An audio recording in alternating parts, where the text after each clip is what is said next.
I'm Commander Shepard, and this is my favorite podcast on the Citadel.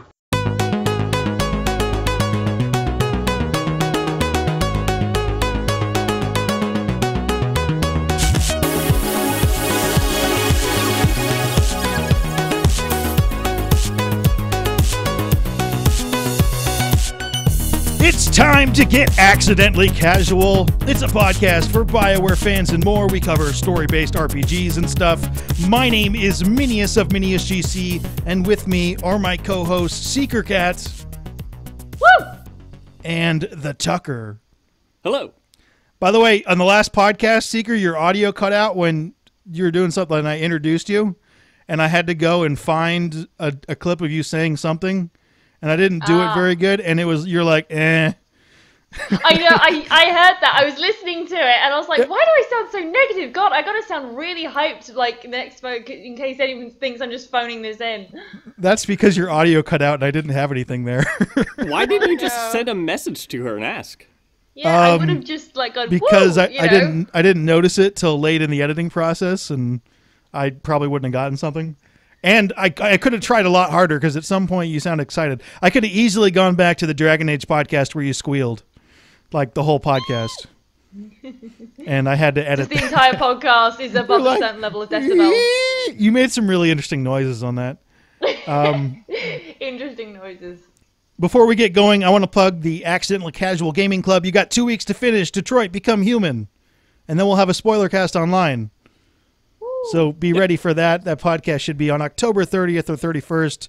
Ability Drain will be filling in for me because I'm a party pooper. So this week is a questionable podcast. We're going to go into a lot of questions that we've been getting because we've been getting a lot of questions. And to clear out that, if you want to chime in for future podcasts, you can email us at accidentallycasual@gmail.com. Woo! Also send visuals. I love the visuals you've been getting. And not to make you guys, like, we do read. Well, I can't guarantee Tucker reads anything because we can't literally, like, you know, Alex from Clockwork Orange make him read anything, but I and Minius certainly read everything. Yeah. W Smile's been sending a bunch of really weird Tucker memes. Oh, and I've been missing them? Damn. Yes. Yeah, well, that's your fault. How's that my is fault? on you. Because you don't have, because you get access to them early. Yeah, but I didn't know someone was sending that. Because you don't look at them. Well, yeah, because I you know. Some of them are really weird. Oh, that's even better. There's one of you ignoring people and then sniffing cocaine that is representing, like, derailing the podcast, I think. Well, I'm not a fan of cocaine. I just like the way it smells. Woo! All right. I will tell that to a cop the next time I get pulled over with, like, fucking white shit all over my face. How often does that happen? Dead silence. Pass? I plead the fifth. Okay. Seeker really wants to talk about Spider-Man, so towards the end of this podcast, we're going to have a mini Spider-Man spoiler cast. It is the Spider-Man on the PS4. If you don't have a PS4, I'm super bummed for you.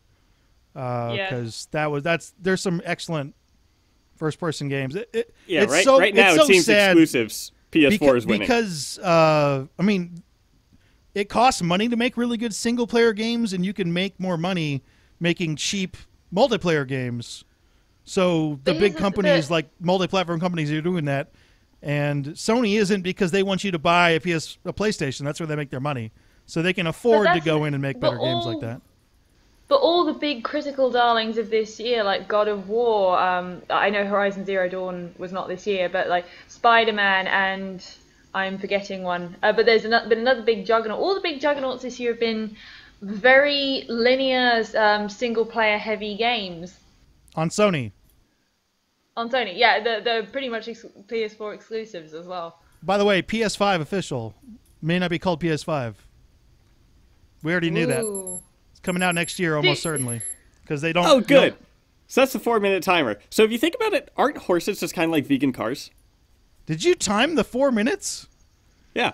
Do you know I ruined it anyway by going off topic after lecturing you to not go off topic? Yeah. Okay. But so horses are vegan cars. Try to prove me wrong. Well, they're not cars. They're horses. So But they're vegan cars. They eat grass and stuff. They transport you from A to B. cars are mechanical horses. That that are meat eaters. They don't Because they no, consume oil, which and is like gas, plant stuff. which is which is like dinosaur bones. No, that is a myth. There were not that many fucking dinosaurs. We'd be so out of oil. It's like Isn't oil it's made like from just bones no, that it's have made been from like compressed? algae that gets compressed, man. Well, it's Come on. everything, every It single could, thing. yeah, that but gets it's not. compressed. It's not fucking dinosaur bones, okay? Yeah, no, It's yeah, not it is. all Crude dinosaur oil is made bones. over millions of years from tiny plants and animals called plankton. The Yes, plankton plankton. on the left would Well, okay, form but oil. in but about it's not 150 million years' definitely time. not dinosaur bones. Bones do not have any like enough oil in them. By the way, Anyway. this is a BioWare podcast. Yeah. This is kind of a like I actually really like the way these screw around, and I like getting angry at Tucker. Someone asked me, I said I didn't have any enemies on the last podcast, and then someone said, "Why isn't Tucker your enemy?" Like, no, I really like Tucker. No, he asked, "Was that make Tucker?" And I responded Yeah, to him, and so did you. You said you were a demigod. Yeah. Yep. All right, so some questions. By the way, we already went over the email, but let's get into this. We got a bunch of. I asked, by the way, the nerdiest question wins the podcast. I didn't get enough nerdy questions. I was kind of disappointed about that. I mean, if you want to get some nerd questions, we could ask, like, could a lightsaber cut through adamantium? See, that is the kind of nerdy question that I was hoping for. But I kind of realize that I'm a bigger nerd than anyone else, and that's why I'm disappointed. Okay. I love that. I think Mark Hamill, just for the adamantium question, I think someone asked Mark Hamill the question of could a lightsaber cut through Captain America's shield? And he said something, I'm paraphrasing, but he said something to the effect of, yes, it could, but then Captain America would have shuriken ninja stars and you'd be really in trouble then. And I was like, Mark Hamill, you are the best. I think to answer that question, the lightsaber has enough heat to melt any fictional metal. Any fictional metal that can be wrought into something. Like adamantium and vibranium have to be molded, right? So at that point, they have to be able to melt They them. have to be. I remember in X2 he says like you've got to keep the metal hot because once it cools, it's indestructible. Yeah, so you would have to go through it slowly. So, let's see. Oh god. At some point, I want to get to questions. So let's start here. Some people have said that lightsabers are around 28,000 degrees Celsius, which would melt both adamantium and vibranium. This means that lightsabers can cut through Captain America's shield, but it wouldn't on the first swing, because it would have to take time to melt it. you would need to like go with a really slow sweep. Like, Shout out to Phantom Menace, the beginning of that movie. He would have plenty of time to move. So, like, you'd go over it and it could block and he could prevent you from doing that again. So you're saying the solution is to Anakin Skywalker him? When he tries to, like, double flip over you, it's like, you just need the high ground and then it's over. Yeah. And I feel like, just You hand-to-hand underestimate my combat, power. Captain America would be able to beat a Jedi in hand-to-hand combat. I fucking love that line in the third movie. That is... I remember watching that in the cinema, and bear in mind, There's a I don't lightsaber think fight I've for seen- 45 fucking minutes, and then he gets the high ground and it's over? That's such bullshit. It's like you guys have been fighting over lava. Because, oh no, I'm 2 feet higher than you now on a slightly craggy bank. It's like, now I've won. You underestimate my power. And then he says that and immediately gets bitch slapped to the ground with 3 of his limbs missing. It's like, if you didn't want that to be funny, it's hysterical. By the way, next week I think I want to do an Anthem podcast where we go ahead and we talk about what we really want and what it needs, and we can get into stuff like that. So let's start with an Anthem question, which we'll get into next week. Scott Jones asks, how much trouble is BioWare in? Do they need Anthem to be a huge success for them to survive, or can they take somewhat of a hit? They would. Yeah, I would say they definitely need Anthem for EA to be considering future investments. But I think at the moment, Dragon Age 4 is safe. Project Joplin might be in jeopardy because we don't know what that is yet. But I would say that tentatively, yes, I think they know it enough at least to give it a shot to wrap up on Anthem, and then finish DA4. But I think if it is a categorical like failure, which I don't really anticipate it being, I've seen a lot of excitement, not necessarily from like the hardcore BioWare community, but people in general seem to be excited for it. So I would say it seems like it's going to be relatively like a success. So I think if it is successful, yeah, like successful maybe because these things are hard to fucking predict. But I would say tentatively that I think BioWare will be alright, as long as EA. It's not entirely up to them, is it?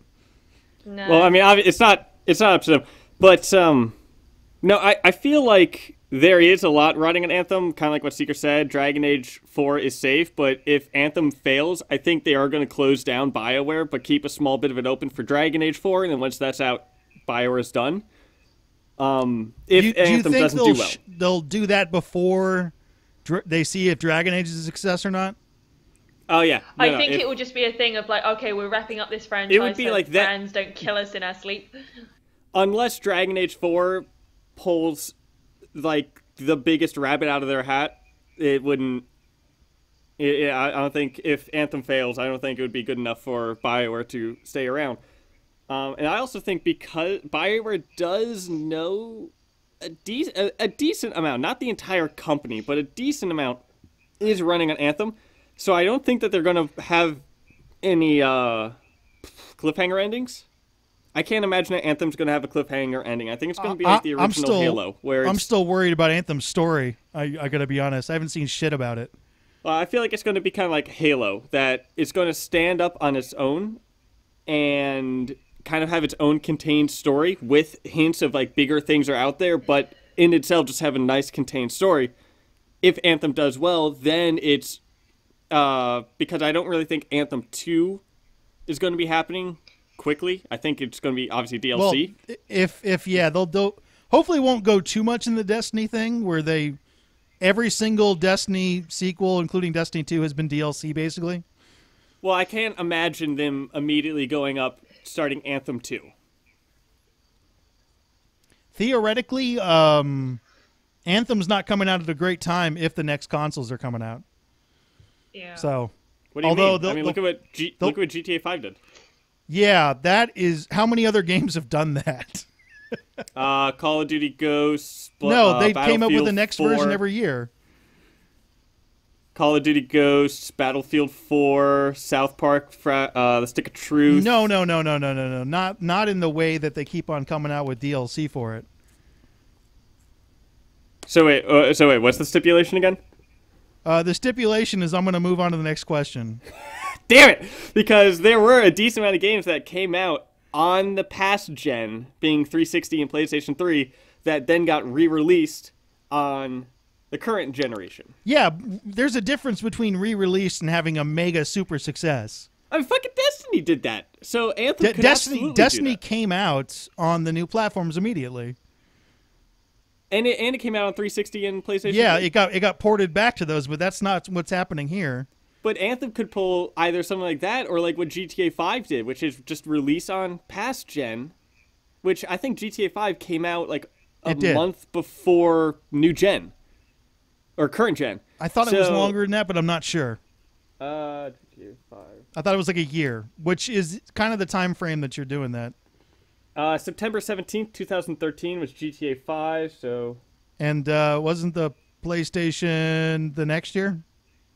PlayStation, Xbox next year? The PlayStation 4 was November 15th, my fucking birthday, November 15th, 2013. Oh, okay. So it was 2 months after that, and GTA 5 also launched single player only, didn't include multiplayer. Multiplayer came out October 1st. So it could pull something like what GTA 5 did, simply look stunning and everything like that be essentially one of the last grace of this current gen of just like a fantastic looking game. Because you can look at GTA 5 on the 360 and PlayStation 3, but it still looks good. My point is that GTA 5 is a special game, and we don't know enough about Anthem. That's hard to do. I mean, Anthem could be a swan song. I'm not saying it couldn't for, be. like, I'm just saying this generation. That's not a great thing to rely on that. And you're going to rely on it being as good as GTA 5? Because that's ridiculous. The technical aspect, unfortunately, I'm starting to have a hard time waiting for Red Dead 2. I'm not really a cowboy guy, but they put so much detail in their game. Days. It's not enough. Red Dead 2 has some of the most minute details. That's amazing. Rockstar makes good games, man. Horse balls will shrink when you're in the cold areas. There was an entire news article about that. Isn't that ridiculous? That is fantastic. Yeah, I wish really threw me is when they did that trailer and he gets thrown out of a bar into the mud and then squares up for a fight. But I was just looking at the mud that sticks to it. It's like you can see literally the water and the mud, and I was like, how is this much detail? How is this possible? It's kind of ridiculous, really. This is science fiction now. We're officially in science fiction level games. Your character can suffer from fatigue and overeating. So you actually have to eat when you're going through, or your character will suffer from that. To change your player's hair, you actually have to grow out your hair. Your hair procedurally grows as time goes on. And that's how you can change it. Yeah, so that kind of helps to my point. Rockstar goes crazy with that stuff. BioWare has yet to reach that level, which is not fair because nobody has yet to reach that level. Well, I mean, there are minute details in a lot of games that are just small things you miss. Like in Battlefield 1, if you're aiming down a scope, the player model actually closes one eye properly to look through the scope. Like, that's a minute detail in Battlefield 1. So how does that relate to horse testicles? On the scale of minute detail, what is that? Closing eyes on a first-person character that you'll never see that you'll never see? You do see it because the horse testicles you'll see. Games, yeah. Yeah, but do you ever get close enough to look at someone's clothes, like... You know what my favorite story of that was? There was a comedian who's, I believe, Iranian or Iraqi. I can't quite remember. I only saw this little segment of his, but he was saying like, how terrific, how excited he was to be able to play a Call of Duty game that was set in basically where he grew up, and he's like, in this game, there are, the shoelaces bounce, you can see the sweat on people's foreheads, the amount of detail that's committed to this game is insane. Except for one glaring detail, where all the road signs and all the language that the people in this city spoke was, I believe it was Arabic, whereas the most common language in that city was Urdu. So I was like, holy shit, how do you fail research that badly? Like, games have a hard time with languages. Not but historical languages or doing different languages. It's difficult. They don't do it very well. Put it this way, if Assassin's Creed is able to get enough researchers together to to a certain degree accurately portray a time period, I think the people who make Call of Duty, whose name is Activision, can fucking Google image some road signs in that city to make sure they're speaking the right goddamn language. Are you sure it's Activision, not Trey? Wait, which Call of Duty? I have no idea. I'll have to research that, guys. Hang on. Because there's Treyarch, Activision, and Sledgehammer now. Activision is the not the developer though. It's the producer. So they're all they produce all of them. But they foot the bill for it. So my point essentially stands. Actually, a little bit of a fun fact. I had a friend that worked on Call of Duty World War II. Oh, sweet. Yeah, he and I, we worked on both. We were both in the bachelor degree. We were working on our final game project together, and I went to do the master's degree. He ended up working at Activision. In my opinion, we're talking too much about Call of Duty, which scores very poorly on the BioWare scale, which I'm going to finally put into a mathematical formula. It's probably too nerdy. At the moment, I came up with a prototype. It's so ridiculously minute. There's scores of it's too hard. So I have to fix it. Now, a question though, because one of the things is romance in that. What if we count a game like World of Warcraft where people found actual romance through the conversations they had and the power of friendship? I don't know. That is an excellent question. Because if we count that, then that opens up a lot more fun things. I met my boyfriend because I, years and years ago, posted a few YouTube videos talking about Dragon Age and Mass Effect, and he watched them, and we became friends on Twitter, and now we're dating. So there look you at go. that. Yay, it's a nice story. Yeah, well, it's on a scale. I don't know how that works. If you in the comment section have opinion on that, I'd actually damn curious to see what Tell you us had your to say. relationship stories in the comments down below. You don't have to do will that. read them with a sultry voice as he slowly sips coffee in a 3-hour-long solo podcast. If there's something salacious enough, I will sip coffee and read it in a voice like that. But He'll not have for a 3 nice hours. small thing of wafers, and he'll just... So originally I planned back-to-back questions that were related to each other. And I don't know why I do that. Okay, this is here we another go. I Anthem actually found question. it. Hang On a sorry, scale I of... You Just found what? give me this moment. Yeah, I found the. Remember, I said the comedian mentioned the wrong language thing. It was Kumail Nanjiani. Sorry, I can't pronounce his name. He was talking about Call of Duty. He doesn't say which one it is, but one of the levels was called Karachi, which was a city he grew up in. And the language we speak in Pakistan is Urdu. That's the name of the language we speak, Urdu. But all the street signs in Karachi and Call of Duty are Arabic. Yeah, it's a completely different language. I know it doesn't seem like a big deal, but this game took 3 years to make. If you look at it, the graphics are perfect. You can see individual hairs on people's heads. When they run, they sweat. Their shoelaces bounce when they run. And all they had to do was Google Pakistani language. What language do they speak in Pakistan? I don't care if I can't get his sideburns even. You know.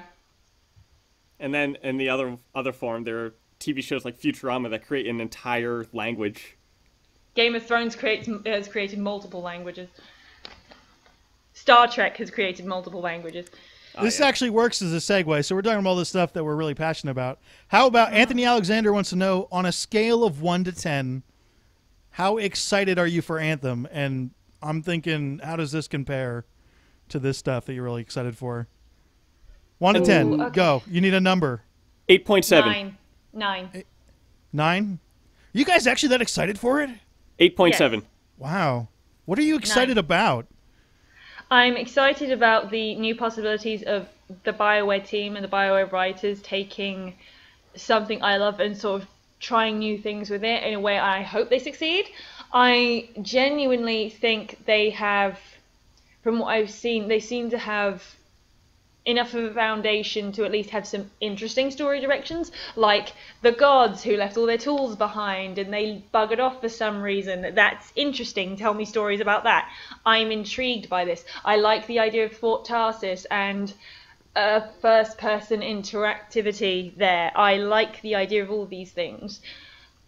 And not to mention, the world itself looks fascinating. Like, I've used this comparison before, but like James Cameron's Avatar meets Attack on Titan. I like that premise. I'm very excited for the game. The only reason I'm not a full 10 out of 10 for it is honestly just because I think with a little bit more information, I'm just still a little bit wary of a few elements, but I feel like, especially because I've been paying attention to like Mark Dara's tweets, a lot of reassurance from the devs that have come in the form of like things that weren't necessarily like press junkets or anything.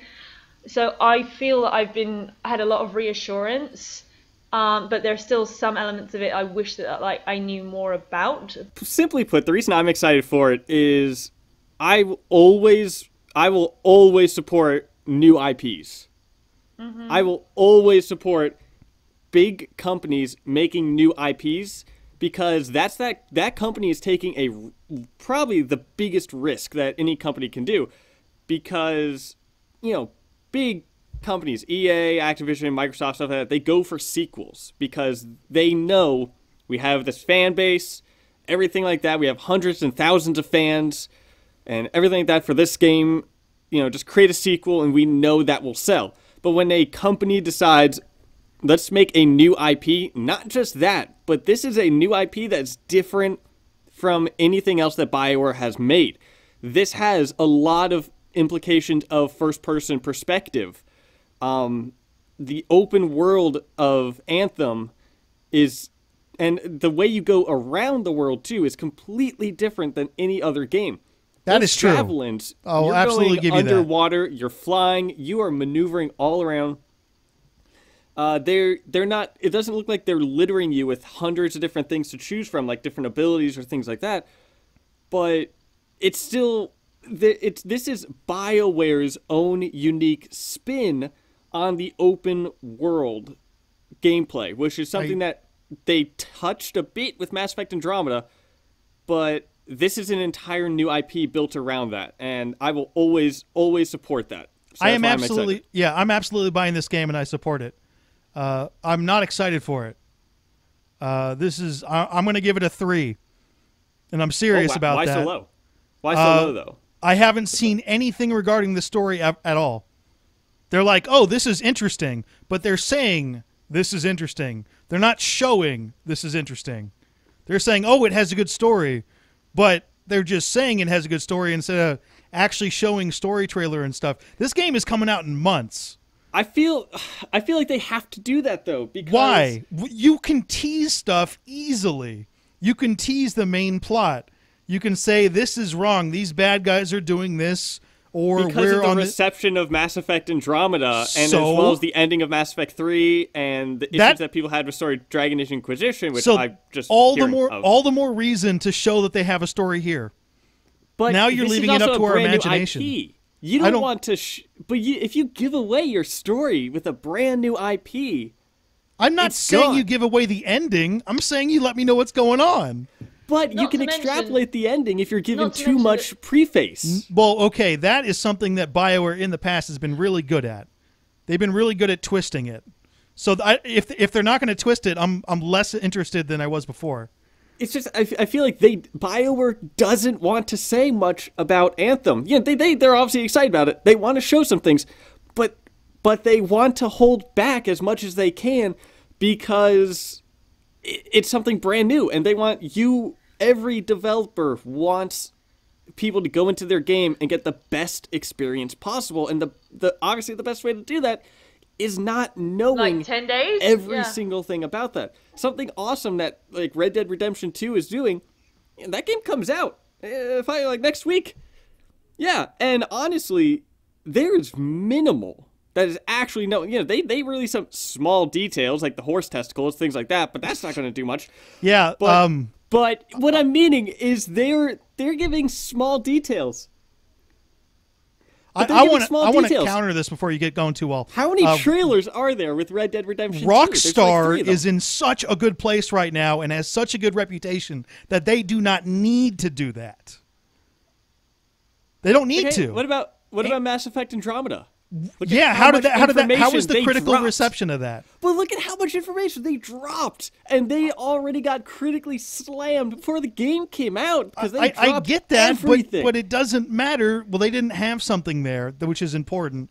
But I mean, you got to start selling people on this game. You got to. You absolutely have to. They need it. We just went over this. They need this game to be successful.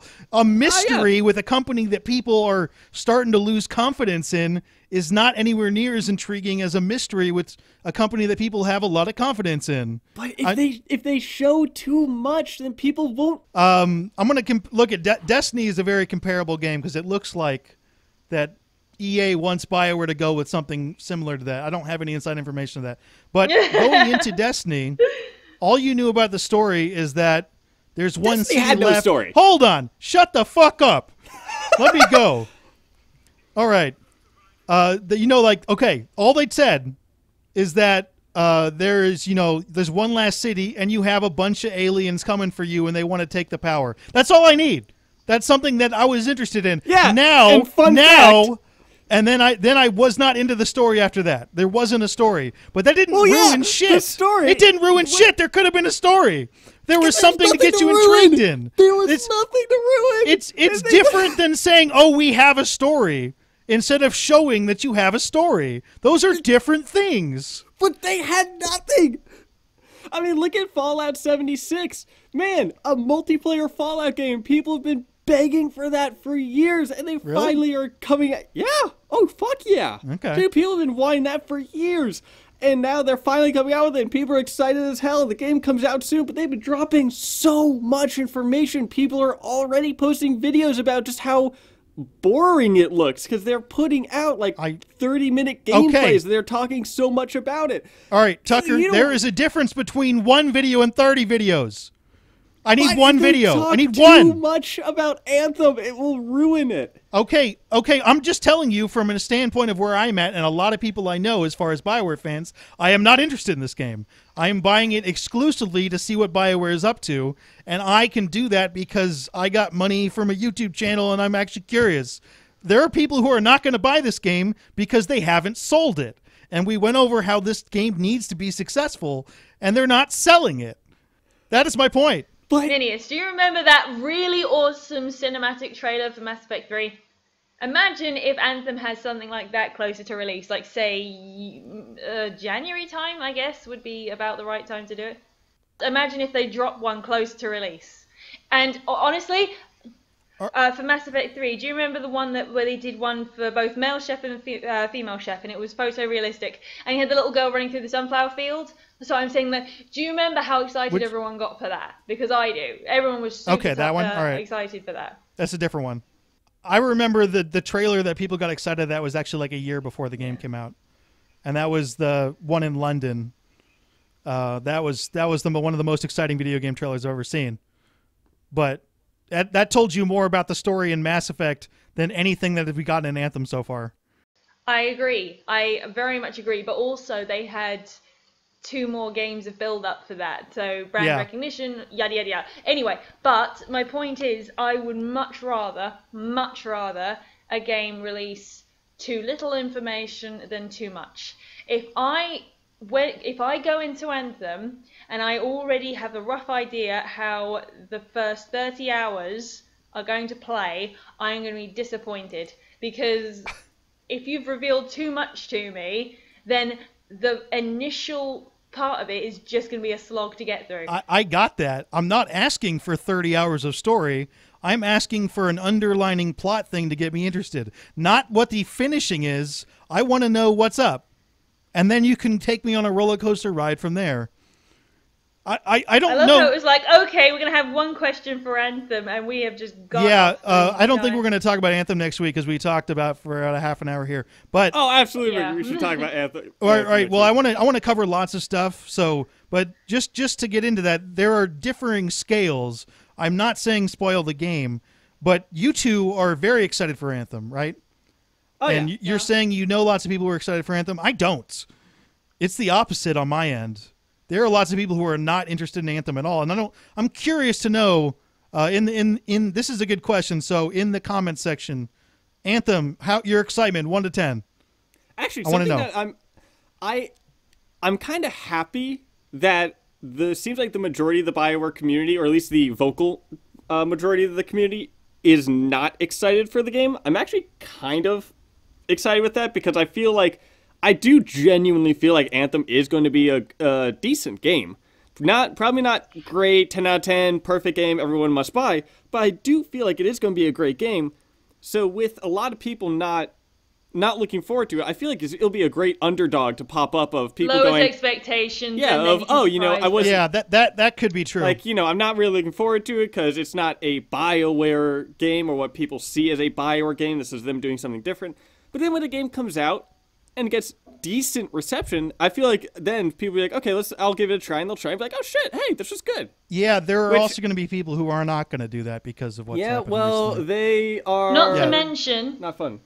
Not to mention that there are people that are going to jump in on Anthem that we're not aware of because they haven't played previous BioWare titles. This could be BioWare's shot at reintegrating an entire new fan base into their previous titles. It looks like the Destiny community is trying to find something to go towards, and it seems like what they're going towards is Anthem. So I'm in a middling perspective here.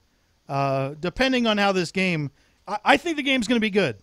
I'm serious. I know my excitement level is a 3, but I seriously doubt that BioWare will make a game that I don't enjoy. However, I do not like this direction they're going in, and there's a part of me that doesn't want this to be a success because I don't want them to make starting these kind of games. So wait, so you don't want a company to make a brand new IP? No, that's not what I'm saying. I'm saying a multiplayer-based game out of a story-based company is not what I want.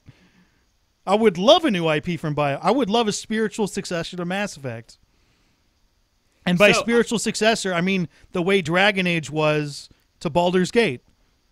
Something like that. That's a new IP. I'm looking on the Mass Effect subreddit just because I was really curious if anyone was talking about like Anthem on there.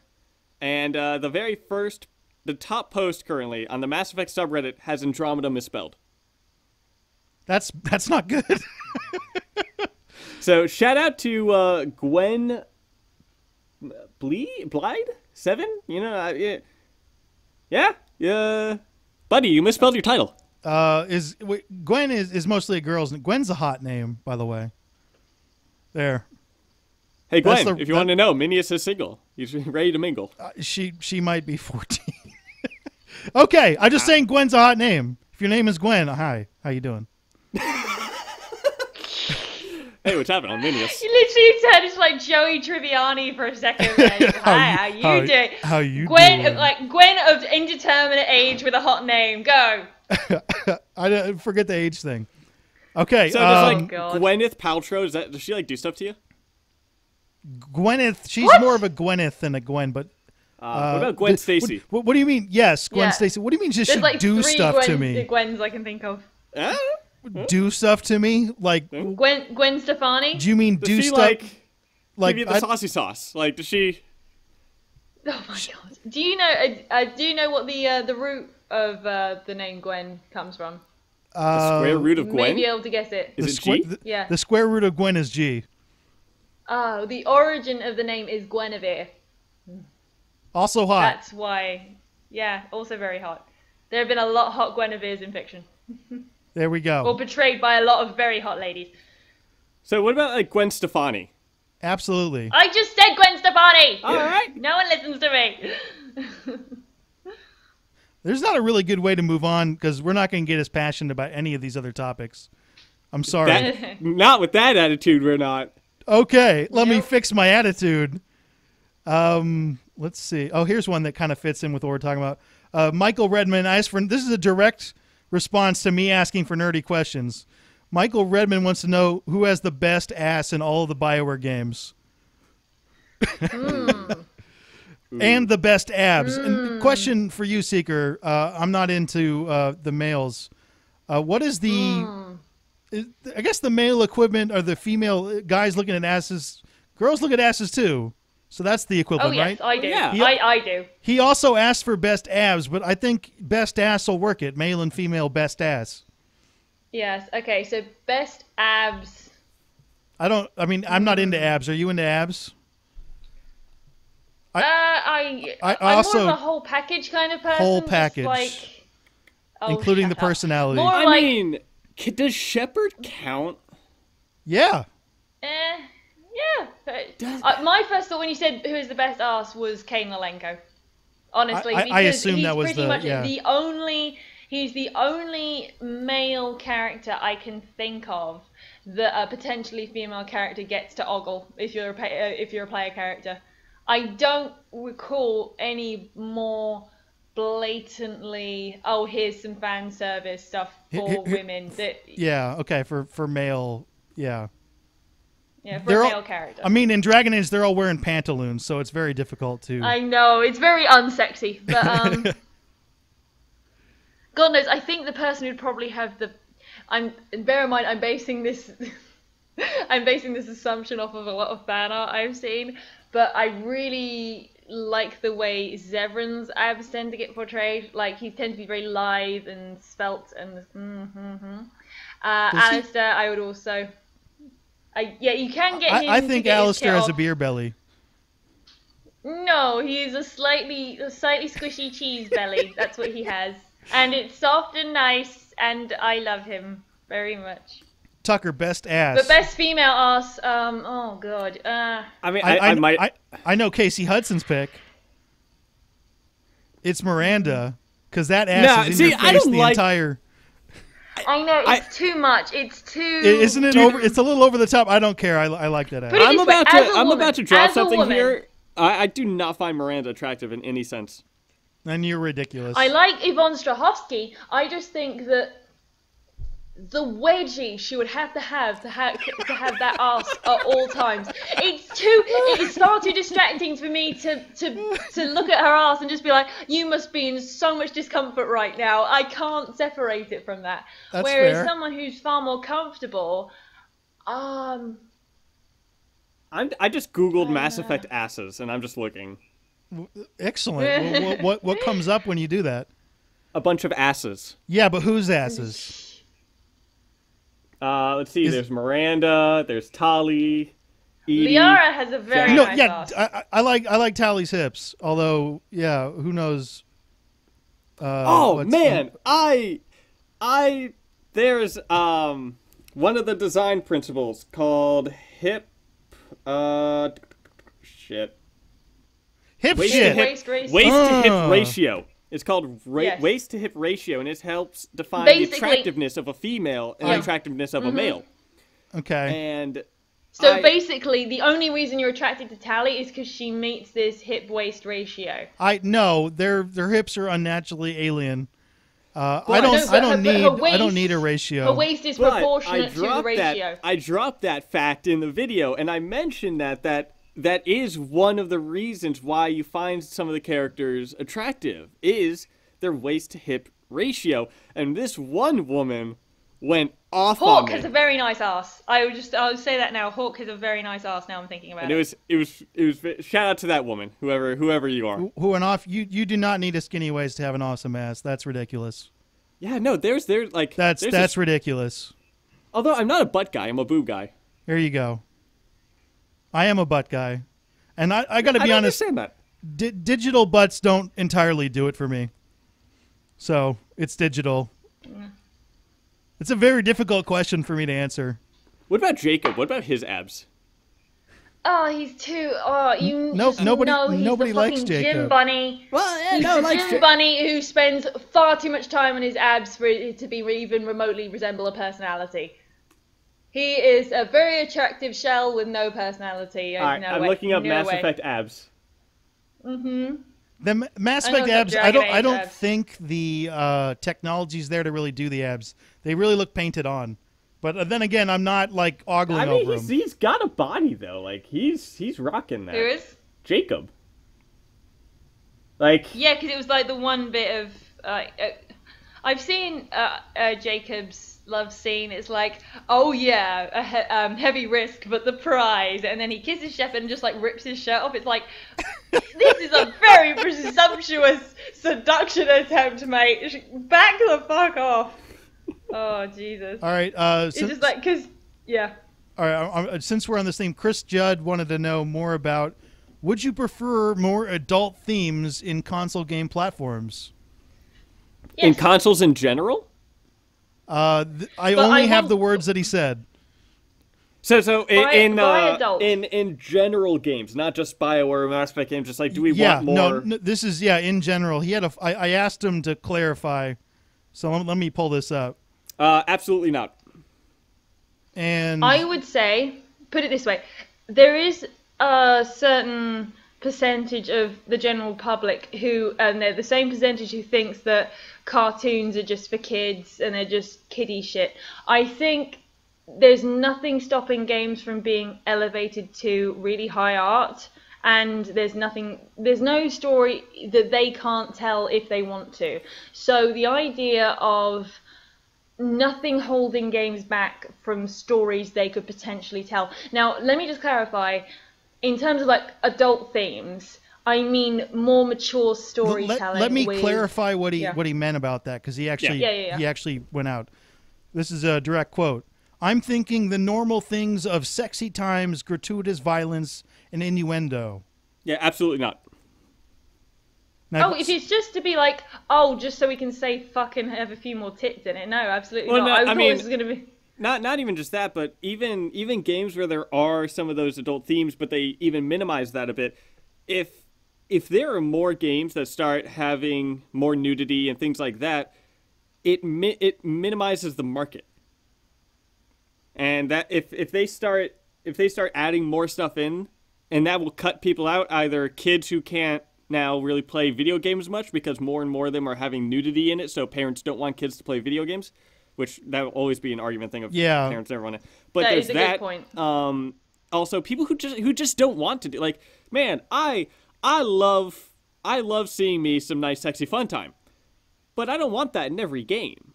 Like I don't want to be playing. I was going to say Far Cry because I just finished playing Far Cry 5 Faith's storyline in that. But, like, Far Cry 3 had the boobies and everything, so did Far Cry 4. But it's just, like, when that first happened, and it's like, surprise, it's right there, and you're not expecting that, sure, it's just, like, it felt different. It was just like, oh, okay. I want to follow up on a point you just made, and I don't know where Scott Jones is from. I'm assuming if you're American, you know this. Americans are filled with sexual prudes.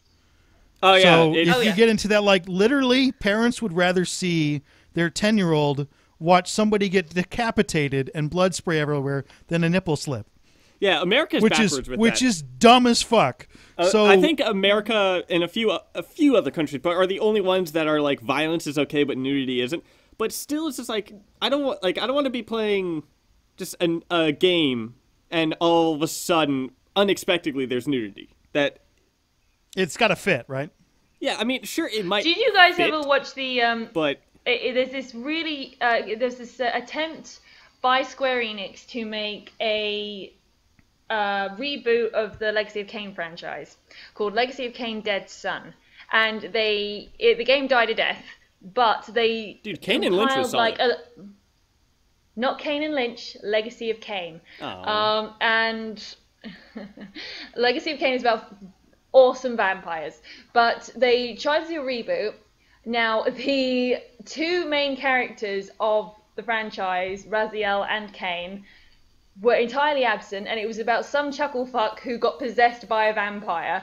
Now, the reason this is relevant is because for some goddamn reason, someone in the costuming department said, because there was a massive, along with a leak of this like 40 minutes of footage of how the game was going to play and a few cutscenes, there was a very long story of how much of a terrible time the team had making the game, and the pitch was Legend of Zelda meets HBO. So, what they did for when your character gets attacked by some vampire hunters, there's some dudes wearing some scrabbled together bits of armor. They look perfectly fine, but the women have like one boob exposed. Now, as a woman with a pair of breasts, if I was fighting vampires, the one thing I would hope to God I would do is get that shit taped down, just in case like a spare, like a blade or claw just sliced my fucking tits in half. It's like, why would you invite that shit? Well, It's I mean, just, see, you gotta have like one calm and the other one crazy, like that's your party tit. Yeah. Calm thy tit. I think, yeah, you there's weird adult themes in video. Also, I'm not as into yeah, it. so and I feel like it wasn't remotely mature either. I also feel like if they start bringing more of that stuff into just general games, it'll lessen the games that actually have it in there for impactful reasons. Yeah, just to shorten my answer a little bit, I think it has mature storytelling has a place in a small percentage of games. I definitely believe that the majority of games should be, if not family friendly, definitely playable by children, teens. Like, definitely. I'm just trying to also think of like even with games like Mass Effect and Dragon Age where there is nudity, if there are people just sitting there flopping about in the outside, just general. Tucker, did you listen to any of the Dragon Age podcasts we did? That would make it a bit less impactful when you actually successfully have a romance. Because depending on how much they're flopping, there's some impact. Well, there. I mean, like, there could, like, you could be, like, going for this guy, and he's, like, decent stuff, but you're looking behind them, and there's, like, a band of merry men that are completely nude, doing, like, the jig. I kind of want this to happen now. A band of merry men. What the fuck do you think goes on in Dragon Age? Do you just watch it? Tucker, I have a legit question. No. I have a legit question I need to ask you. Yeah, what's up? Instead of playing, did you hallucinate playing Dragon Age, but instead you just watched that Robin Hood scene from the first Shrek movie like 200 times on repeat? Is that what you think goes on in fucking Dragon Age? Okay, I actually did kind of think that there was some, like, potential stuff there. I was kind of shooting the wind and hoping. You're hoping there's a bunch of jolly naked men. It appears well, see, the sexual innuendo in this show is out of control. Well, the only thing I really remember, like the big things I remember from Dragon Age was I would sit in the bar and listen to the bar songs. So I'm just thinking of like drunk merry men dancing. Okay. Yeah, I haven't gone into all the options, but I don't ever recall many nude jig men flopping around. You don't even get, Tucker, you don't even get to see penises in the game, for God's sake. I didn't know that. Okay, unless there's that story, unless you've modded it, and there's that very hilarious story that I told with AD, which is a very sad moment where you see a fallen comrade that's been crucified. And, of course, the game only anticipates the nude mod being necessary for love scenes. So, of course, there's this crucified, fallen comrade, and everyone's looking on very sadly while he's got a raging erection. Solid. Yeah. Solid. That's not actually in the game, though. That is a mod. No, that is a mod. That's it. The nudity part is a mod. But the moment where it happens is a bit of DLC. So, like I said, it was a mod. But it was a very hilarious mod. So not sexy at all, really. I was creeped out. I did not know that, and I'm still kind of creeped out. I'm still disappointed the Minius wouldn't let me put Iron Bull's dick in the podcast. Yeah, you only sent the one with the black bar, so I don't know what he's packing still. You are a liar. So, you said, whoa! Wait, does he have a big black knob? No, he has. Okay, put it this way. Someone looked at it from the what's it called, like the fly cam thing during his, because there is a scene where basically 4 different people walk in on you and him post coitus, because Dragon Age is amazing, and someone did the fly cam for it, and he's lying on the bed reclined because you only see him from the waist up, but where his junk is just a big black box. Okay. But someone figured out how to remove the black box to expose the actual dick that's there, and it is quite glorious. Yeah, I must you say. sent the black box one. No, I didn't. Yes, you did. All right, you want the dick pic? No, I'm just saying. Send you the dick pic. Fine, send me dick pic. Don't. If you insist on the dick pic, I will send you dick pics the dick to pic. No, Andromeda. do not do that. Well, actually, you can send to Andromenerds. It'd be really weird if BioFan still reads that. Former BioFan, and actually he might get Art real is angry formerly about that. known as BioFan. Art is finally known as BioFan. Yeah. So, elderly man Douglas Ferguson run over by lawnmower while trying to kill his son with a chainsaw. I was shown that earlier. That's It's bad. Like, that's fucking bad good. luck. Or good luck. Oh. Police say 76-year-old Douglas Ferguson was trying to kill his son with a chainsaw when he was run over by a lawnmower, causing the elderly man to have his leg amputated. They misspelled the. My God. So that doesn't sound like a real story. Yeah. Oh well. Here's the nerdy question. The question that wins nerdiness, and then we're gonna talk Spider-Man. Otherwise, Seeker's gonna fly out here and hit me in the face. Yes. Edge Transit wrote in, said NASA sent a salami to space. Was this a good idea or a waste of good meat? Also, which meat would you fire into space given the chance? I looked this up. I'm pretty sure NASA did not send a salami into space. Someone wanted NASA to do it. I could not confirm this. I would send olive loaf. Olive loaf? Yeah. I think that would break apart immediately. Good. Then there'll be less olive loaf on Earth. But then the aliens will kill us because we sent them olive loaf. No. they'll look at that and go, "Oh God, they are getting rid of this Stay monstrosity." away from this planet. Ugh, whoever got away with this planet was clearly too evil for us to ever conceive It of. looks like in the meat universe, it looks like that is the one that has the STDs. Yeah. Right. Let's see.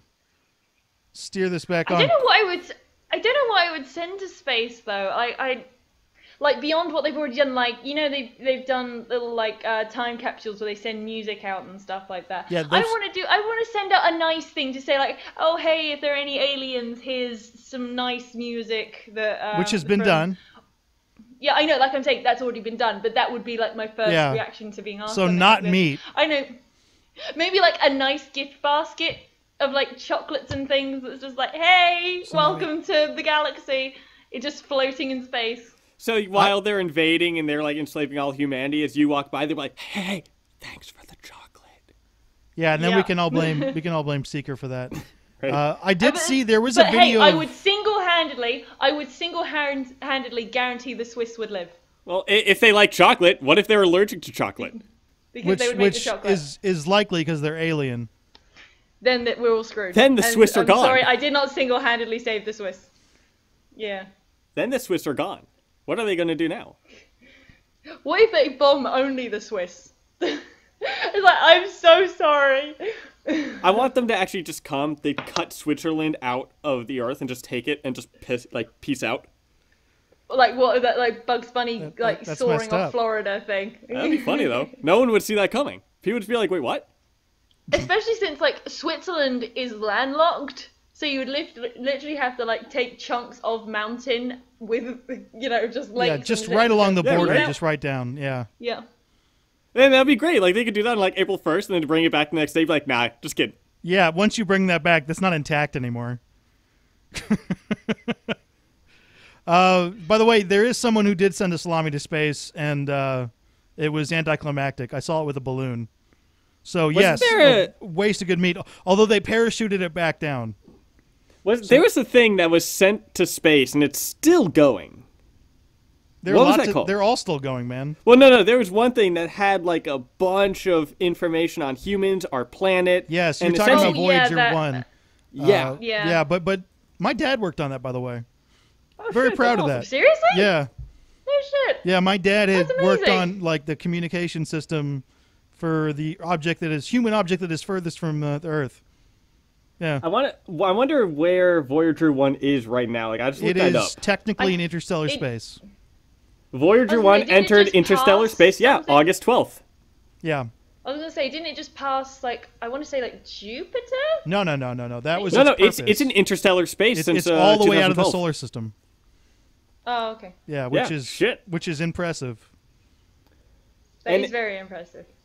Yeah, I mean, I love it. It's like if aliens see that, be like, "Oh man, look at these people! Oh, they look so delicious! Oh, where are they? You just take a leftover at Neptune? Oh shit, they're like right there. That'd be great." I would love because just like the whole if say the only other bit of Earth culture they were exposed to was Independence Day, and then like Voyager 1 just like lands in their lap, like, nope, we ain't interfacing with that shit, and we remember what happened in Independence Day. And But it gives a virus. That's weird that they would watch that movie. so here's a cool fact: we can actually still communicate with Voyager 1 and 2. Yep. That's cool. That's really cool. That is amazing. I'd like to answer Edge Transit's question too. I would like to fire a live cow into space, but I don't want to kill Space it. cow. Why? I don't want to kill it. I want it to Why? be on the International Space Station. You want a cow on the space station? So Well, then we it have a was- space cow. It'd be so fucking funny. And wait, we need to train the space cow to steal money. That would be the Why? best. What do you mean why? That's Oh an my awesome God. idea. Oh, We've sent God, monkeys why? into space. We've sent dogs. Now it's time for cows to make their debut. And then, dude, just think of it's a cow, right? And if you're in space with it, you can start like spinning it around. Oh my How would you milk So you a can cow just in space? projectile shit everywhere. Do you know how cows shit and how much they have to eat? Oh my god, it's like the worst idea ever. Oh, can I just want to say a very quick thank you to the obscene. Your username is Obscenity Overlord, who left a comment a couple of days ago on the last podcast to Now, I was a little bit disturbed because he left a comment saying, grain moil seeker. And I was like, what the hell does that mean? I was like, I don't know what this means. And I Googled it, and that was actually the original Irish name of the pirate queen I was talking about, Grace O'Malley, whose name I couldn't remember. So thank you very much to Obscenity Overlord for knowing that and making me momentarily panic that, I don't know, maybe I was about to be cursed by some Irish curse. Seeker likes her. I don't, because she's smelly, because she's a pirate. So, some animals that have been in space are flies, musks, monkey, chimpanzees, guinea pigs, rabbits, frogs, dogs, cats. I'd like to see a rabbit in space. I hope there's a video of that. I want, going back to that cow topic. Rabbits can die from shock. Rabbits can die from shock, and you want to put one of those poor creatures in a fucking space shuttle? I'd much rather have a cow, but that's funny. Well, how would you milk the cow? Why are you milking the cow? Why aren't you spinning it around? Because I don't know the mechanics of milking a cow, but I'd assume that you can do it. Yeah, but I mean, I feel like that's part of gravity. Have you seen how they mass milk cows at the moment? They just put these like sucker machines on them, and they're just away. So yeah, I thought it was more suction than gravity. But I have never sucked on a cow's tit before, so I don't know. No, neither have I. Yeah. I have milked a cow for like a school trip once. Have you really? Okay, so you know more than you just kind of like squeeze it and it goes, right? Yeah, and funny thing, I've also breastfed myself. I understand how boobs and lactation works. Fuck? What? So when you milk a cow, that comes out forceful. Wait, hold on. You're in Tucker, space. Tucker, you just completely ignored the fact that Seeker has milked herself. Well, how did you skip over that? The purpose of she's a mother. Infant. That is what lactation is for. Yes, she's a mother. She has a baby. Yeah, but the baby gets milked, not the mother. Yeah, she's not like putting it into a milkshake or something for herself. What do you think that's going for? All right. Misconceptions of how that works. I don't know. The baby gets milked, not the mother, was a sentence you just said. Right? No, that's wrong. What? That's very wrong. What do you mean? What are you talking about? Why are you drinking your own milk? I'm not. That's fucking I thought that's what you said. No. Okay, that's what I heard. I'm gonna go back and listen to this and see if I'm well. But that is why I'm reacting to this. Okay. Okay, that makes a lot more sense now. That I thought you were milking yourself, and I was fucking creeped out. Like no, not at all. Not at all. I am very curious to see what you stop. No, this is more interesting, Tucker. No, wait, just you fucking wait. So when you milk a cow, that comes out like forcefully. Like there's some thrust to that cannon. So yes. If you're in space and you start milking it, it's gonna start firing the cow backwards too. That's very possible. Getting some sort of pen. I think this needs to happen. Getting some sort of pen. All right, congratulations. But then again, you just be. Congratulations to Edge Transit. You win the podcast. Thank you for that. You should come on as a guest. No, because that is very difficult. People are asking. I'm thinking about, and in the comments section, write this down. I just invite everyone onto the podcast, and you just keep declining them. I can't because it's so fucking hard to do. You don't have to do. You literally do zero work for this show, and Seeker does quite a bit of work, and I do the rest. But I've taken no advice for giving. You're giving me more work, and I'm not cool with that. Stop it. Well, we will still son have of a bitch. that open invite. If the Queen wants to join the podcast, the that'll open follow invite through. will always be there. I think Tobey Maguire also has an open invite. Oh yeah, no, yeah. Either one. Yeah, that's different. Okay. The rest of this podcast, by the way, is going to be. Actually, you know what? I'm gonna do the outro, and then we're gonna talk about Spider-Man until we're out of time. Yeah. So, all right. So we're getting to Spider-Man in a bit, but if you haven't played Spider-Man PS4, you should go do that. It's a great game. We're gonna talk about it in a bit, which is somewhat similar to what we're doing. So that's it for this week, but not really. If you like this show, tell your friends. If not, tell your enemies. We're happy either way. Accidentally Casual is a weekly podcast. Check our Twitters for the release date. It's always the same time, noon Pacific, 3 p.m. Eastern, and 8 in the UK. It'll be out by Wednesday. I'm hoping to get this one out earlier. I'm at MiniusGC. Seeker is at SeekerCat5500, and Tucker runs at N7Follower. It's still N7Follower? Like, you're not going to change that? Man, dude, some final things are coming through, so it's Sweet. All right, our two most recent podcasts are also on SoundCloud. Woo! Yay! Active topic next week. We're talking about Anthem. What do you want out of it? Or am I too angry about Anthem? Should I stop yelling at Tucker about Anthem? Let me know. You can go accidentallycasual@gmail.com. I love the visuals you guys are sending. It's so cool. We're getting visuals. I love it. Please. Seriously. We love it. If you go around in your good. neighborhood and take pictures of wildlife, including like ugly possums and raccoons, which I don't think they have in Europe. You don't have raccoons in Europe, right? Nope. Do you know what a raccoon is? Well, I've seen this documentary called Guardians of the Galaxy, so I think That's right. I forgot about that. Why did I forget about that? But yeah, there are raccoons in space and in North America, but not in Europe.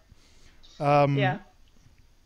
Anyway, accidentallycasual@gmail.com is the address. I might have already said that. But you can catch extra content on our YouTube channels, BioWare Central eventually, and MiniusGC.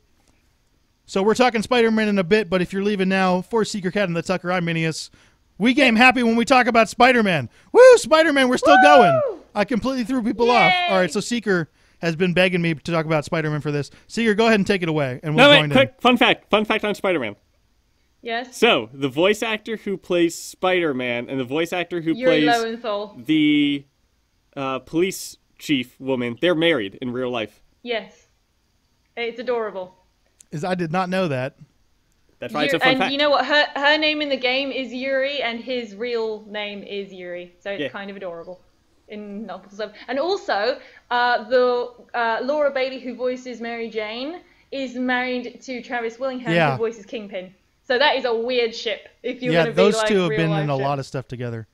Oh, yes, yeah, very a lot much of stuff. I actually really enjoy Troy Willingham's name. Although I think I like Full Metal Alchemist too much. Which is possible. Where he gets they have such cute stories about doing, especially Brotherhood, where Travis looked at the before it was dubbed, Lust's death scene. Bear in mind, Laura Bailey voiced Lust, and apparently just sent her a text, which after listening to her screaming for about 2 minutes straight, just a text that was just ah ha ha ha ha ha ha. And he called her after she'd done her session for it. And he's like, hey, hi, honey, how are you? And she's like, I'm fine. Because she just had to scream for like 3 hours straight of being burned alive. I didn't think there was that much screaming. But yeah, there is some. There's a reasonable amount of screaming, isn't there? Okay. I was going to say, and not to mention, like, you sort of the fire sound effects, and it's going over and over and over again. So if you imagine, like, let's do multiple takes of the screaming so we can kind of echo it from different locations, it's like, it's a lot. To spin that back to Spider-Man, I was not a big fan of that Mary Jane, but I don't think Mary Jane's been done well for like 30 years. So, not to mention that Mary Jane in the comics originally pitched. She's essentially a girl next door fantasy. That's not true, actually. A damsel in distress. Oh, come on. No, really, have you read the original comics? Yes. That's not. She's like she's awesome, but it's not a girl next door fantasy. Okay, but she's her aunt is Aunt May's best friend, so she's still got that kind of connection with Peter. But Peter and her don't meet until like he's in college. Face it, Tiger, you just hit the jackpot. I love that line. I do know. I love that line. That is such a great line. In fact, you got to watch. Actually, that's not. I said 30 years. That's not the Mary Jane in the Spectacular Spider-Man. Absolutely phenomenal. Vanessa Marshall kills it. So I think I'm just partially disappointed that Vanessa Marshall wasn't doing Mary Jane because she kills everything. My dog is sitting in front of my mic is... and is licking my face every time I go to the mic. That's hot. Oh, cute. Yeah, I know, right? Yeah. But what I would say is for this Spider-Man, because they wanted to give MJ a function in the plot, it wouldn't make sense for her to be this sort of very, social butterfly actress type character. So they made her a journalist instead, which is a totally good move, because it also gives a sort of Betty and Veronica vibe between her and Black Cat. Because if you've got outrageously sexy model actress Mary Jane, and then you've got super sexy seductress Black Cat is like, well, these are kind of the same archetype. They're too similar. There's too much overlap to them. Whereas MJ is like, oh, career focused, but sweet and a bit adorable, but very driven. And Black Cat is like, I am going to flirt with you to make you flustered and then make you look like a total fool. Oh, and can I just say, I was so scared because Black Cat is one of my favorite characters in Spidey. And I was so worried that she was going to end up being just like Catwoman in Arkham City, where she was just terrible. Her characterization was awful because she was just a series of slinking around in a cat suit and terrible cat puns. There was no effort to delve into her personality or any sort of backstory or anything beyond just, oh, she's sexy and she's really hot for Batman, but and she, it's just, oh, it's terrible. I hated it. So when Black Cat came, I was like, please do her right. And her whole plan. You are getting more of her in a couple weeks, by the way. I know. I'm so excited. Yeah. But her whole plan of, oh, chase these statues around the city for me, get them all collected in one place to knock out the security system so I can steal my gear back. I was like, thank you for getting Felicia. And not to mention, she gives up about like $1 million worth of swag. I believe it was 50 to get her gear back. Yeah. Oh, $50 which million. means she's doing so. Hopefully that DLC works out. Oh, I hope it does. Erica Lindbeck, who's the voice actress, is terrific. She's always good. And she did the mocap for it as well. So I don't like her suit, though. I don't think her suit is... Because that's the thing, there's certain aspects of costumes that I think should always be consistent. I've always loved the white fur around the collar that Felicia has, and she tends to have white fur on her legs as well. I always think that looks like a great part of the costume. I do like that it does seem to be more of like a military cat suit. Yeah, it does. I'm looking at it right now. Oh yeah, it's like I'm latex. looking at more of it. Yeah, it's. Yeah. I'm not sure what they could do with that though, but Black Cat is like always I been... appreciate the direction they went in as opposed to, oh, it's just latex and just to accentuate her body as much as possible. No, like I'd much rather go with which like, as a male I usually let that go. Minius is a sexist pig. Moving on. Her name isn't Gwen, so I'm less into her. Jesus. That's funny. Oh, speaking of, okay, spoilers for the ending. Get out now. This is a full spoiler. They're already out. Yes. I sent them away. Yeah. I know, but I'm just making sure. How much, it's not a question of if, how much did you cry at the end when Peter has to sacrifice Aunt May to save everyone? It actually got to me. Yeah, that's... I was in floods. And you know what I did after that? Because after that, I got the suit that gives you the photo op opportunity.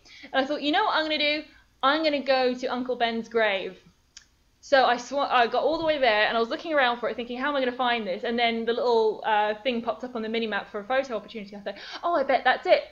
And I had momentarily not realised that May would be next to Ben. Did you take a selfie? Despite the cutscene earlier.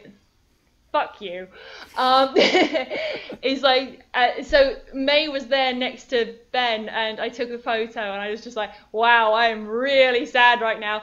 And then, as I was walking towards Ben's grave, there was a little interact button, and I was like, oh no, don't do this. I'm already emotionally destroyed. Don't do this to me. And he reaches, I pushed the button, because of course I did, and he reaches out to the grave, touches Ben Graves, and says, hey, Uncle Ben, I hope I make you proud. I was like, God damn it, just leave me on the floor in a puddle of my own tears, for fuck's sake, Spider-Man. Spider-Man has been a huge part of my life and fictional characters, so yeah, that gets to me. That gets to me more. So, Iron Fist has been canceled by Netflix. We're still talking about Spider-Man. Yes. Who gives a shit? Because it's Marvel. Because Iron Fist was not a good show. Dude, but Spider-Man, I like that better than Luke Cage. I don't care. It's not a good show. But Spider-Man would be a good show. We're talking about Spider-Man. I thought, like, okay. I'm desperate for a Daredevil game. That's what I want more than anything. Oh, they've already announced the Daredevil game. There is a Daredevil game. No, they haven't. No, they haven't. Link me. No, they haven't. Don't get right now. Yes, they have. I will show you a picture of what it looks like. No, okay. Don't fall for Tucker's stupid shit. What do you mean stupid shit? You have a lot of stupid shit, and you're saying more of it. I don't know what you're talking Anyway, so moving on to like Spider-Man that's just come out. I thought what they did with Fisk was great because it was definitely taking a leaf out of the Daredevil Netflix I actually didn't series like. book. I didn't like Fisk in that. I really didn't. Well, you didn't I- Daredevil? No. Okay, I thought we were talking about Spider-Man still. Here. Oh, okay. So Why yeah, I aren't was we gonna talking say, about like, Spider-Man? Here you go. I Look, said they were Tucker, taking a Tucker, leaf Tucker, I out want you to Daredevil's sign off book. of the podcast right now. We're trying to talk Spider-Man, okay? None of your stupid shit matters. No. It doesn't. It doesn't matter, including your fake Tucker? stuff you're sending. Tucker, you are a terrible, terrible human being. I How love did- you too, You know, Secret. he's You just didn't- sent me. You know, he's just sent and put in the chat a black fucking box because Daredevil is blind. Yeah, You are a terrible person. we. I don't know why you didn't stand up for me when I said that wasn't a game. All right, Tucker's gonna leave now. Aw. I'm just kidding. So anyway, the villains, and I thought you were talking about like yeah, Wilson. He looked funny. There hasn't been a good Wilson Fisk in video games. I'm kind of bummed Well, about that. look at him in the comics. He doesn't. Yeah, He's- it works. I love that dude. It works in the comics. It works in like the animated series. It does not work in video games for whatever reason. What They about? haven't You know what done I it. thought- What do you think about the hilarious. Netflix interpretation of him? Yeah, that was I don't care about the Best Netflix version of interpretation Kingpin. because we're talking about Spider-Man. Well, no, because we're Tucker, talking about stop Wilson fucking Fisk. derailing the podcast. Holy shit. That wasn't Stop. really. It's not related. But it was- anyway. We're out of time, by the way, because Tucker keeps on stopping up the Oh, fucking okay. stupid Netflix. Yeah. Um, Anyway, I loved how they did Otto Octavius as well. They really humanized I loved him. Octavius, yeah. And yep, he was Loved it. great. I thought they managed to make the tentacles look really creepy without really overdoing it, because you could see how this was like medical technology that had been corrupted into something else, and I liked that. Oh, holy shit, that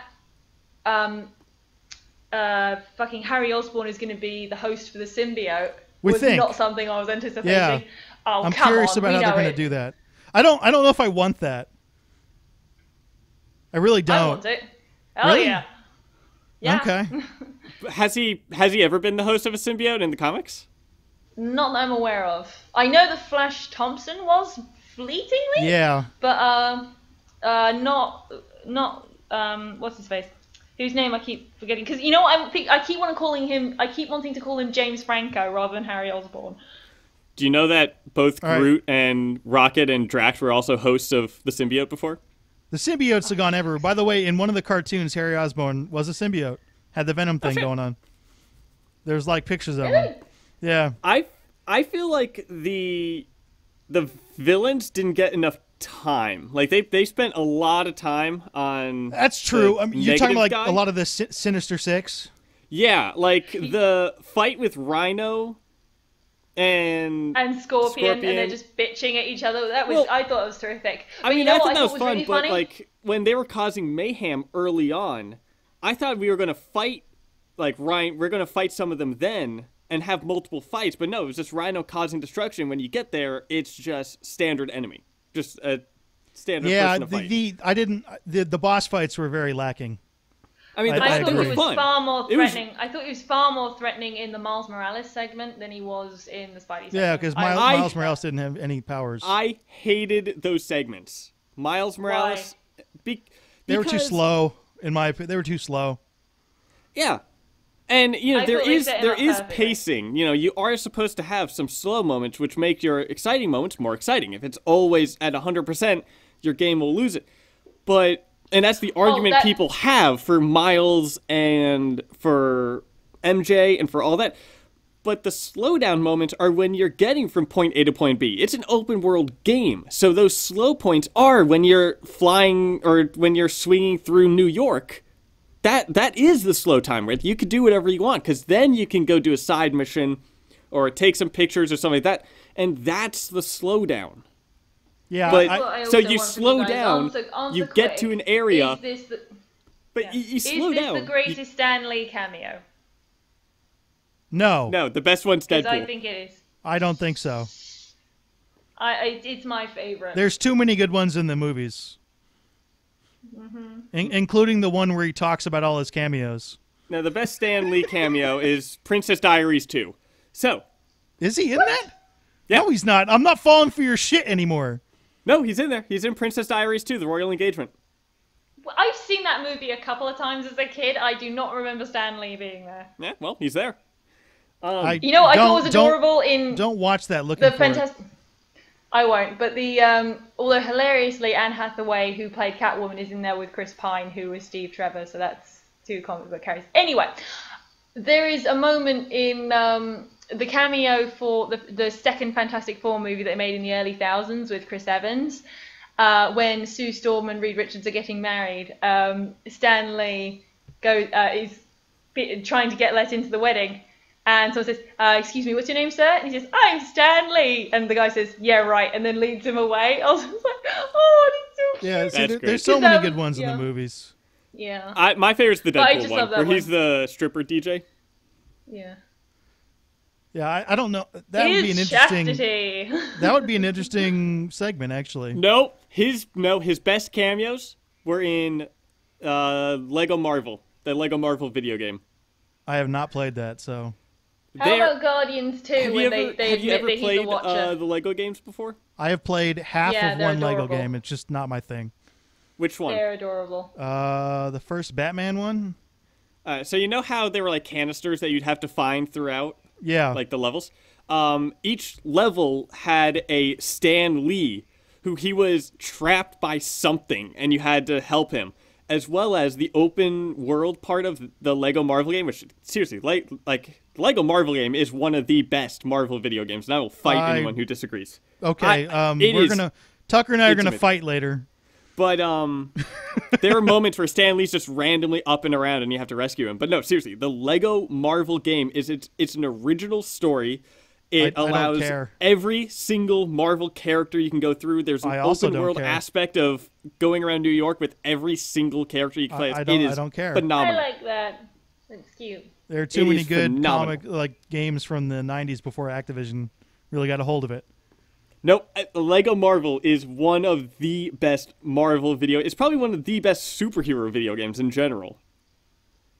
It is. We have phenomenal. to end the podcast soon. And I don't want to end it on this note. Fuck. How do I change wish that the boss battles were just more. That it wasn't just a Yeah. one-off and then it's done. They love all had. Miles It was the Morales. same. There's a lot of like Batman Arkham. Had a lot more interesting boss battles than Spider-Man, which is kind of a bummer. Although they're almost certainly going to make a sequel. It did way too well. It was like the best standalone My PS4 favorite. game. Selling Yeah, wise. one of my favorite scenes was literally the stinger right at the end when Miles is helping Pete move into a new apartment, and they reveal to each other that they are Spider-Man and are about to be Spider-Man. And it's like that's great that they each trust each other enough to reveal that to each other. And it's like, yeah, that's great. Miles Either that or Morales Miles doesn't always hurts. He always hurts my feelings, and there are a lot of people who really love him. But the Spider-Man I liked the most was the Ultimate Spider-Man, and they killed off the Ultimate Spider-Man to put in Miles Morales, and I always hold that against him. I probably shouldn't. The real reason they killed off the Yeah. Ultimate Spider-Man is because there's absolutely no reason for him to exist. So, because there was a real Peter Parker, and the Ultimate Universe fell apart. By the way, since Tucker spends too much time fucking talking about Daredevil, we're out of time. I literally have to cut this off. So No worries. Okay. that's why I was yelling at you, Tucker. You wasted our fucking time. All right, is that enough for Spider-Man? We're gonna get to it. I would love Spider-Man to be in the gaming club, but it doesn't quite fit.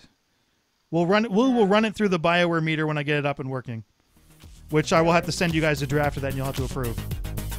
Hell yeah. All right. So that is actually it for this week, but we already did the outro. So Tucker, say something really, really stupid so we can end the podcast. Perfect. All right. We're done.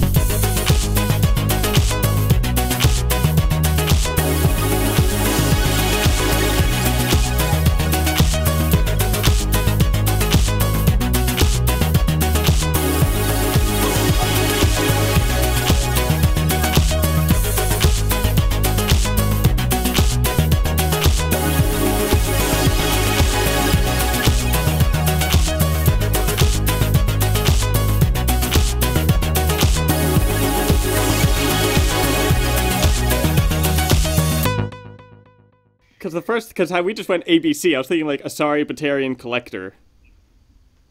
And then D, dragon. E Elcor. F, what would F be? I don't want to add to this conversation. I want to start the podcast.